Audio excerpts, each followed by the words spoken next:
Antigo Testamento. A mensagem alcance de todos os povos. Deus fala com o homem na sua língua materna. A Bíblia foi originalmente escrita em hebraico, aramaico e grego. Não existe na Bíblia, amados, o conceito de língua sagrada encontrada nas falsas religiões, como o sânscrito é sagrado para os hindus, etc.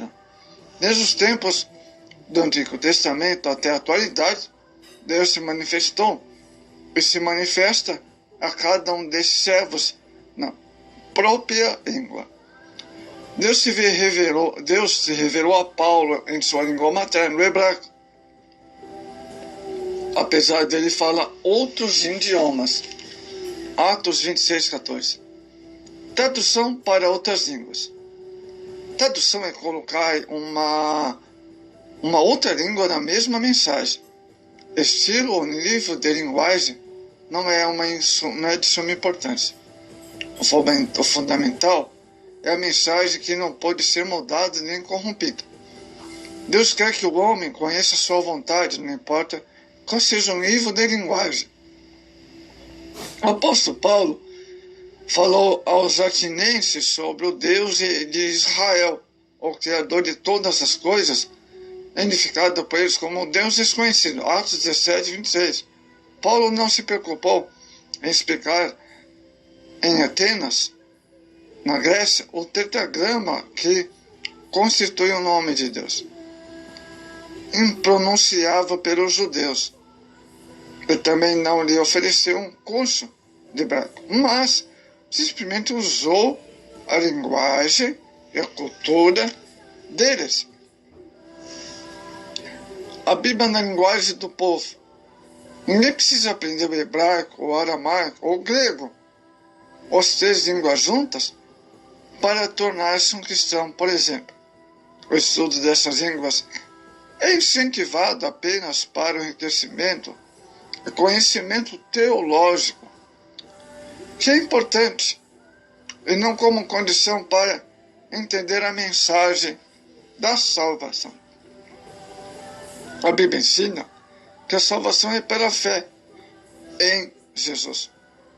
A pregação do Evangelho deve ser levada a efeito na língua e cultura de cada povo. A versão parafraseada do Targum. Após o cativeiro babilônico, os judeus tiveram algumas versões do Antigo Testamento à disposição. Primeiro, Targumim. São traduções parafraseadas do Antigo Testamento hebraico para o aramaico. A geração que retornou do cativeiro babilônico falava aramaico, a língua oficializada utilizada, e nem todos em todos os domínios do império. Sem entender bem a literatura da lei dos profetas, que era feita em hebraico, nas sinagogas, esta geração teve a necessidade de obter explicações orais em aramaico, Neemias 8:8. Tais explicações foram posteriormente escritas, que são os Targumim. Targumim é o plural de Targum, que em hebraico significa tradução.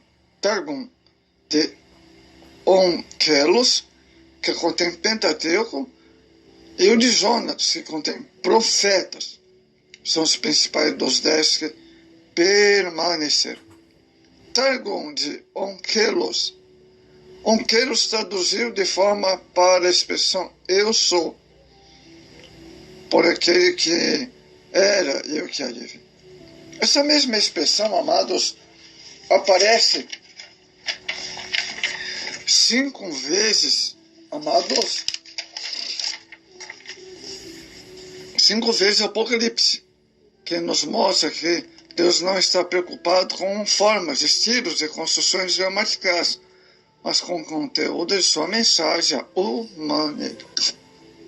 A linguagem pode ser atualizada, pois é humana a mensagem, porém, não poderia jamais ser alterada, pois é divina.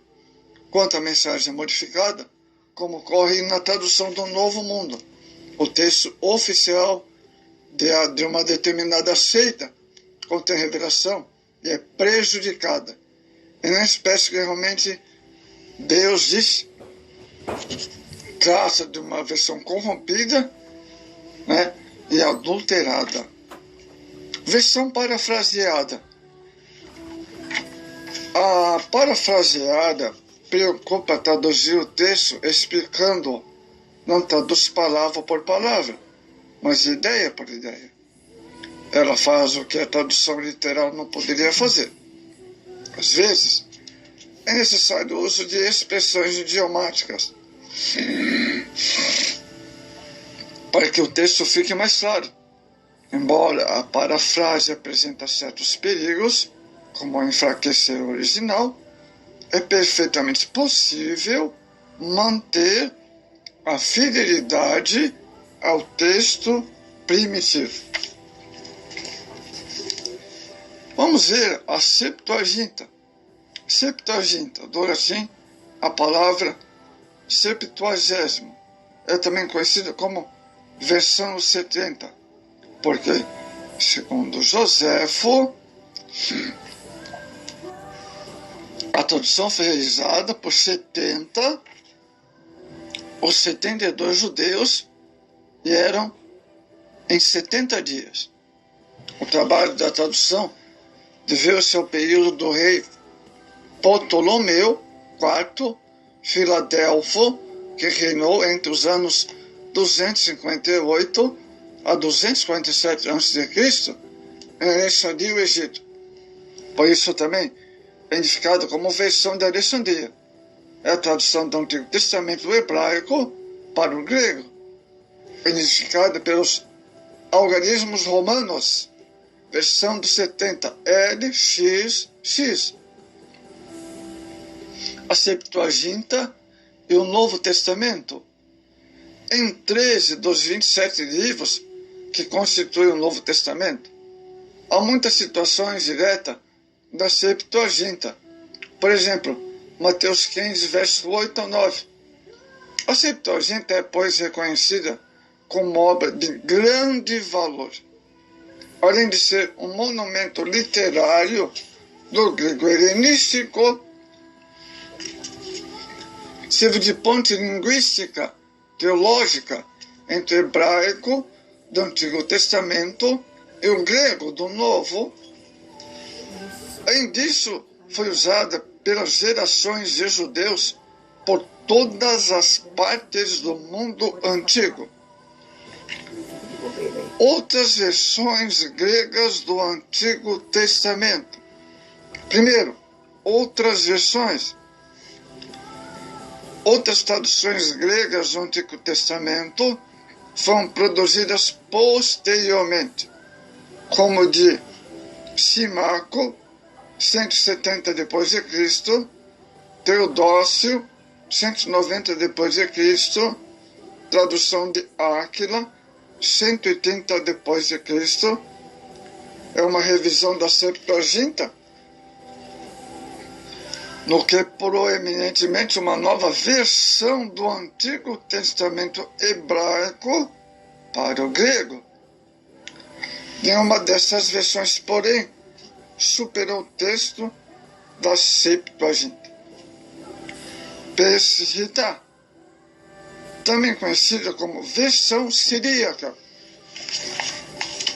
é o Antigo Testamento completo traduzido para o aramaico, que era falado não somente em Israel, antes da diáspora, do ano 70 d.C., mas também do Império da Pátria, em toda a região da Mesopotâmia.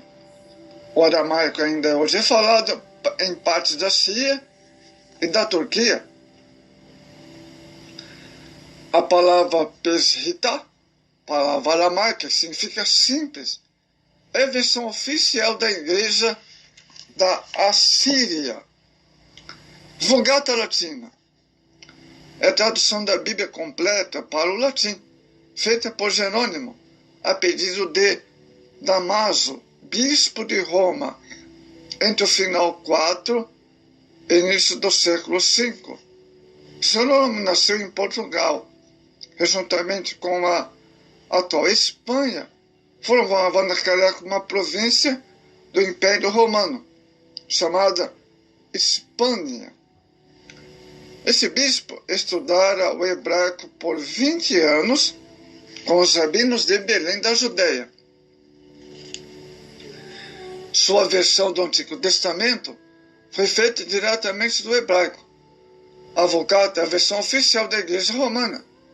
Naquele tempo, os bispos de Roma não eram chamados de Papa. O primeiro a reivindicar o título foi o Papa Inocêncio I, ano 402 a 417. Bom, para concluir a respeito das primeiras versões do Antigo Testamento, desde muito cedo na história do povo de Deus, a revelação divina está disposta de outros povos da língua de cada um deles.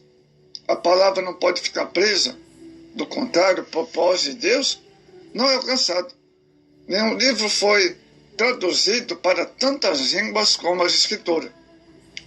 Glorificamos a Deus que tem colocado sua palavra à disposição de todos os povos.